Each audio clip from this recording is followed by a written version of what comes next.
Mister ladies viewers அனைவருக்கும் வணக்கம். நான் டாக்டர் நித்யா, சித்தா பிசிஷியன். கழுத்து வலி, கழுத்து எலும்பு தேய்மானம் அப்படின்ற பிரச்சனை நிறைய பேருக்கு இருக்கும். இது முக்கியமா பார்த்தோம்னா இந்த கழுத்து பகுதியில நமக்கு இந்த செர்விக்கல் போன் இருக்கு இல்லைங்களா, அந்த வெர்டிப்ரா எல்லாமே நமக்கு பாதிப்பு ஏற்படுறதுனால வரக்கூடிய பிரச்சனைகள் சொல்றோம். இதுல முக்கியமா நீண்ட நேரமாக உட்கார்ந்துகிட்டே வேலை பார்க்கக்கூடிய நபர்களுக்கு தான் இந்த கழுத்து பகுதியில அதிகமான ஒரு வலியானது ஏற்படுதுன்னு சொல்லலாம். இதுல முக்கியமாக நமக்கு இந்த செர்விக்கல் ரீஜன் ஏன் அவ்வளவு இம்பார்ட்டன்ட், இந்த செர்விக்கல் ரீஜன்ல ஏதாவது ப்ராப்ளம் ஏற்பட்டுச்சுன்னா நமக்கு எந்த மாதிரியான ஒரு சிம்டம்ஸ் தெரியும், காம்ப்ளிகேஷன்ஸ் நமக்கு எல்லாம் வருது அப்படின்னு நம்ம தெரிஞ்சுக்கணும். இப்ப கழுத்து பகுதியில பார்த்தோம்னா செர்விக்கல் வெர்டிப்ரா ஒண்ணுக்கு மேல ஒண்ணு அப்படியே இருக்கும். அதுக்கு இடையில டிஸ்க் இருக்கும், ஒரு ஸ்பாஞ்ச் மாதிரியான ஒரு ஸ்ட்ரக்சர். இந்த டிஸ்க்ல தான் நிறைய பேருக்கு ப்ராப்ளம் ஏற்படுது அப்படின்னு சொல்லலாம்.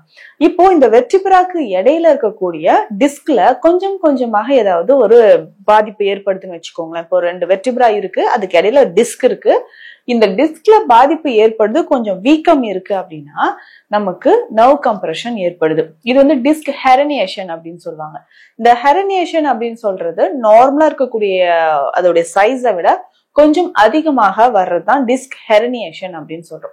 சோ இதை நம்ம தொடர்ந்து பார்த்துட்டு வரும்பொழுது அந்த நர்வ்ஸ் கம்ப்ரஸ் ஆகிறத நம்ம நல்லாவே உணர முடியும். நர்வ் கம்ப்ரெஷன் இருந்துச்சுன்னா எந்த மாதிரி சிம்டம்ஸ் இருக்கும்னா, அந்த கழுத்துல இருந்து நமக்கு ஷோல்டர் ஜாயிண்ட்ல இருந்து ஆர்ம்ஸ், 4 ஆர்ம்ஸ், நம்மளுடைய ஃபிங்கர் டிப்ஸ் வரைக்கும், அதாவது கை முழுவதுமே நமக்கு என்னன்னா மறுத்து போற மாதிரியான ஒரு உணர்வு. முக்கியமாக கை விரல்கள் மறுத்து போற மாதிரி விரல் நுனியில நமக்கு தெரியும். சோ கை விரல் மறுத்து போற மாதிரி இருந்தா ரொம்ப ரொம்ப கவனமா இருங்க. ஏன்னா நாளடைவுல நமக்கு கழுத்து தொடர்பான பிரச்சனைகள், எலும்பு தேய்மானம் ஏற்படுறத நம்ம பார்க்க முடியும். சோ அதனால அதற்கு இம்மிடியட்டா நம்ம ட்ரீட்மெண்ட் எடுக்கும் போது கழுத்து எலும்புகள் தொடர்பான பிரச்சனைகளோ நர்வ் கம்ப்ரெஷனோ நமக்கு சரியாக ஆரம்பிக்கும். ஸோ தொடர்ந்து இதை நம்ம ஃபாலோ பண்ணும்போது, அதாவது சில வழிமுறைகள் சித்த மருத்துவத்தில் சொல்லியிருக்கக்கூடிய விஷயங்களை நம்ம ஃபாலோ பண்ணணும். இதுல ஒரு சிலருக்கு பார்த்தோம்னா டீஹைட்ரேஷன் அப்படின்ற கண்டிஷன் இருக்கும், கால்சியம் டிஃபிஷியன்சி இருக்கும், ஆஸ்டியோபோரோசிஸ் அப்படின்ற ஒரு கண்டிஷன் இருக்கும், அதாவது போன் டென்சிட்டி குறையிறது. இந்த 3ல எந்த ப்ராப்ளம் இருந்தாலும் நமக்கு வெர்டிப்ரா பாதிப்பு, வெர்டிப்ரா அப்படின்னு சொன்னா அதுல இருக்கக்கூடிய நம்மளுடைய எலும்புகள் பாதிப்பு ஏற்பட்டு கொஞ்சம் கொஞ்சமாக நமக்கு அந்த விளைவுகளை உண்டாக்குதுன்னு சொல்லலாம். அப்போ இந்த டீஹைட்ரேஷன், அதுக்கப்புறம் ஆஸ்டியோபோரோசிஸ் கண்டிஷன், எலும்பு தேய்மானம் அப்படின்னு சொல்ற வறண்ட தன்மை, இது எல்லாமே சரியாகணும்னா சில வகையான உணவு முறைகளை நம்ம கண்டிப்பா ஃபாலோ பண்ணி தான் ஆகணும். ஸோ இந்த உணவு முறைகள் அப்படின்னு சொல்றது அதிகமா கால்சியம், ஜிங்க், அயன் இருக்கக்கூடிய உணவுகள். ஸோ இதே மாதிரி கழுத்து பகுதியில இருக்கக்கூடிய பிரச்சனை மாதிரி இடுப்பு பகுதியிலும் நிறைய பேருக்கு இருக்கும். இது கழுத்து பகுதியில வலி இருக்குன்னா அது வாத நோயில சகனவாதம் அப்படின்னு சித்த மருத்துவத்துல சொல்லுவாங்க.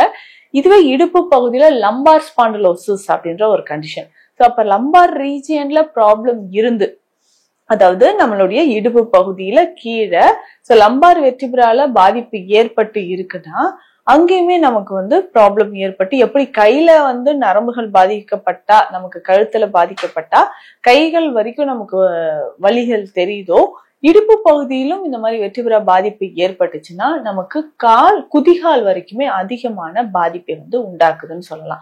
இப்போ கழுத்து லம்பார் ரீஜியன்ல நமக்கு என்னென்ன பிரச்சனை வரும்னா, இதே மாதிரி டிஸ்க் ப்ரொலாப்ஸ் வரும். அதுக்கப்புறம் பார்த்தோம்னா ஸ்பேஸ் குறைஞ்சு இருக்கிற மாதிரி இருக்கும். L4, L5 ரீஜியன்ல தான் நிறைய பேருக்கு இருக்கும். நல்லா நம்ம ஸ்கேன் எடுத்து பார்த்தீங்கன்னா கரெக்டா போட்டு கொடுப்பாங்க.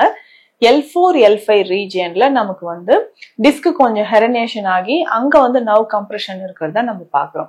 சோ தொடர்ந்து இந்த மாதிரியான பிரச்சனைகள் இருக்கும்போது நரம்பு சம்பந்தப்பட்ட வலி, இது தண்டகவாதம் அப்படின்னு சித்த மருத்துவத்துல சொல்லுவாங்க. இதுல முக்கியமா சயாட்டிகா அப்படின்னு சொல்லக்கூடிய பிரச்சனை நிறைய பேருக்கு இருக்கும்.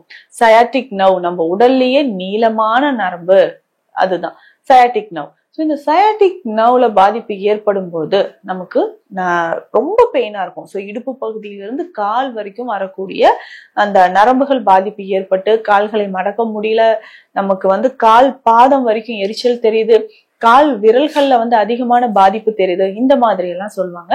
இதுவுமே வந்து நமக்கு என்னன்னா இந்த சயாட்டிக் நர்வ்னால வரக்கூடிய பிரச்சனை தான். சயாட்டிக் நர்வ் வந்து பாதிப்பு ஏற்படுறதுனால. இது சித்த மருத்துவத்தில் பேராசன நரம்பு தாபிதம் அப்படின்னு சொல்றதுதான்.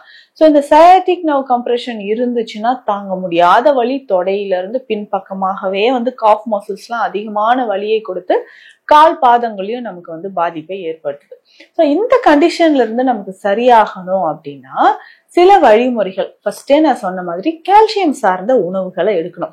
கால்சியம் அப்படின்னால நிறைய பேருக்கு வந்து இந்த பால் தானே, பால் சார்ந்த பொருட்கள்ல தான் கால்சியம் நிறைய இருக்கு, நான் பாலே சாப்பிட மாட்டேன் அதனாலதாங்க எனக்கு கால்சியம் இல்ல. கால்சியம் அப்படின்னு சொல்லும்போது சன்லைட்ல எக்ஸ்போஸ் ஆகிறது ரொம்ப ரொம்ப முக்கியம். அதற்கு அடுத்த விஷயம் என்னன்னா நம்ம தொடர்ந்து கீரை வகைகளை உணவுல சேர்த்துக்கணும். சோயா, கடலை வகைகள், அதுக்கப்புறம் கொஞ்சம் கொஞ்சமாக நட்ஸ் மற்றும் விதைகள். சோ விதைகள் அப்படின்னு சொல்லும் போது பூசணி விதை, வெள்ளரி விதை, பிளாக்ஸ் சீட்ஸ், இது எல்லாமே சாப்பிடும்போது நமக்கு தேவையான அளவுக்கு கால்சியம் இதுலயே நமக்கு கிடைக்குது. சோ இந்த மாதிரி கால்சியம் நிறைந்த உணவுகளை சாப்பிடும்போது செர்விக்கல் ஸ்பாண்டிலோசிஸ், லம்பார் ஸ்பாண்டிலோசிஸ் இந்த மாதிரி கண்டிஷன் நமக்கு சரியாகும். இதுல முக்கியமாக பேம்பூ ஸ்பைன் அப்படின்ற ஒரு கண்டிஷன், முதுகு பகுதி வந்து ரொம்ப ஸ்டிஃப் ஆக ஆரம்பிச்சிடும். சோ நம்மளால குனிஞ்சி நிமிர முடியல அப்படின்னு சொல்லிட்டு இது வந்து ஆன்கைலோசிங் ஸ்பாண்டிலைட்டிஸ் அப்படின்னு சொல்லுவாங்க. முதுகுல இருக்கக்கூடிய வெர்டிப்ரா எல்லாமே ஒன்னோட ஒண்ணு ஃபியூஸ் ஆக ஆரம்பிச்சிடும். இது வந்து ஒரு ரேர் கண்டிஷன். பட் இதனால பாதிக்கப்பட்டவங்களுக்கும் நிறைய பேருக்கு நம்ம சிகிச்சை கொடுத்துட்டு இருக்கிறோம். இட்ஸ் ஆட்டோஇம்யூன் கண்டிஷன் அப்படின்னு சொல்லலாம். சோ என்ன ஆகுனா திடீர்னு நம்ம முதுகு தண்டு வடத்தில் இந்த பாதிப்பு ஏற்படுறதுனால சோ ஒவ்வொரு வெர்டிப்ராவும் ஃபியூஸ் ஆகி ஒன்னோட ஒண்ணு சேர ஆரம்பிச்சிருச்சுன்னா குனிய முடியாது, நிமிர முடியாது, திரும்ப முடியாது. சோ இந்த மாதிரியான கண்டிஷனும் இருக்கு. இதுக்கு பொதுவாக முதுகு தண்டு வடம் தொடர்பான பிரச்சனைகளுக்கு சித்த மருத்துவத்தில் என்னென்ன சிகிச்சை முறைகள் இருக்கு அப்படின்னா ஒற்றட முறைகள் ரொம்ப ரொம்ப முக்கியம். முதுகு பகுதியில இருக்கக்கூடிய எலும்புகள் வலிமையாக இருக்கணும் அப்படின்னா கருப்பு உளுந்து பயன்படுத்தி நல்லெண்ணெயில் செய்யக்கூடிய தைலம் வகை இருக்கு. எதற்காக இதுனா நம்மளுடைய முதுகு பகுதியில் இருக்கக்கூடிய எலும்புகள், தசைகள் வலிமையாக இருப்பதற்கு. கருப்பு உளுந்து இரவு முழுவதும் தேவையான அளவுக்கு எடுத்து நல்லா ஊற வச்சு அரைச்சி எடுத்துணும், பேஸ்ட் மாதிரி அரைச்சி எடுத்துணும். இதனோட வேறு என்னென்ன மூலிகைகள் சேர்க்க போறோம் அப்படின்னா சிட்ராமுட்டி சேர்க்க போறோம். சிட்ராமுட்டியும் ஒரு வலி நிவாரணி தான்.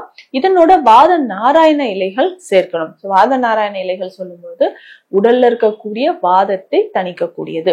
அதுக்கப்புறம் பார்த்தோம்னா இதனோட இஞ்சி சாறு நம்ம சேர்க்கணும். இஞ்சி சாறு நமக்கு வந்து ஒரு ஆன்டி இன்ஃப்ளமேட்டரி ப்ராப்பர்ட்டி, அதிகமான வலி இருந்தா குறைப்பதற்கு இஞ்சி சாறு பயன்படுது.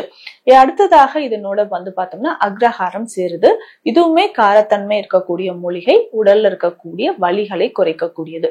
இந்த 4 மூலிகையும் எடுத்து நல்லெண்ணெயோடு சேர்த்து காய்ச்சி தைலமாக எடுத்து வச்சுட்டு இதுதான் நமக்கு வாதம் தொடர்பான நோய்களுக்கு முக்கியமாக நம்ம பயன்படுத்தக்கூடிய ஒரு தைல வகை. இதை முதுகு பகுதியில நல்லா டெய்லி ஒரு நாளைக்கு 2 வேளையை நம்ம அப்ளை பண்ணணும். செர்விக்கல் ரீஜியன்லயோ இல்ல லம்பார் ரீஜியன்லயோ நம்ம அப்ளை பண்ணிட்டு ஒட்டடம் கொடுத்துட்டு வரணும். ஒட்டடம் கொடுக்க என்ன ஆகும்னா அந்த ஆயில் உள்ள போயிட்டு நமக்கு போன்ல இருக்கக்கூடிய ப்ராப்ளமோ, டிஸ்க் பல்ஜ், ஹெரனியேஷன், இது எல்லாமே சரி பண்றதுக்கு இந்த வழிமுறையை நம்ம ஃபாலோ பண்ணலாம். இதனோட பார்த்தோம்னா பெருமருந்து வகைகள் நிறைய இருக்கு. இதுல வந்து சங்கு பருப்பம், முத்துச்சிப்பி பருப்பம், பஞ்ச மாருதம் அப்படின்னு சொல்லக்கூடிய மருந்துகள், இது எல்லாமே நம்ம பயன்படுத்தும் போது கொஞ்சம் கொஞ்சமாக இடுப்பு பகுதியில் இருக்கக்கூடிய பிரச்சனைகள் நமக்கு குணமாகும். இதனோட நம்ம உணவு முறை அப்படின்னு சொன்னா வாதம் சம்பந்தப்பட்ட உணவு முறைகளோ, அதாவது வாதம் தொடர்பான உணவுகள், அதிகமா கிழங்குகள், வாழைக்காய், இந்த மாதிரி உணவுகள், புளி சேர்த்து சாப்பிடுவது, இது எல்லாமே நம்ம அவாய்ட் பண்றது ரொம்ப நல்லது. இரவு நேரத்தில் போதுமான அளவு உறக்கம் ரொம்ப ரொம்ப இம்பார்ட்டன்ட். இந்த மாதிரியான வழிமுறைகளை நம்ம ஃபாலோ பண்ணிட்டு வரும்போது நிச்சயமாக நம்மளுடைய தண்டுவடத்தில் இருக்கக்கூடிய பிரச்சனைகள், அதை தொடர்ந்து வரக்கூடிய நரம்பு சம்பந்தப்பட்ட பிரச்சனைகளும் நமக்கு கொஞ்சம் கொஞ்சமாக குணமாகுது. இந்த பதிவில் செர்விக்கல் ஸ்பாண்டிலோசிஸ், லம்பார் ஸ்பாண்டிலோசிஸ், கழுத்து மற்றும் இடுப்பு பகுதியில் வரக்கூடிய எலும்பு சம்பந்தப்பட்ட பிரச்சனைகளுக்கு என்ன தீர்வுகள் இருக்கு அப்படின்றத பார்த்தோம். மீண்டும் அடுத்த பதிவில் சந்திக்கலாம். நன்றி.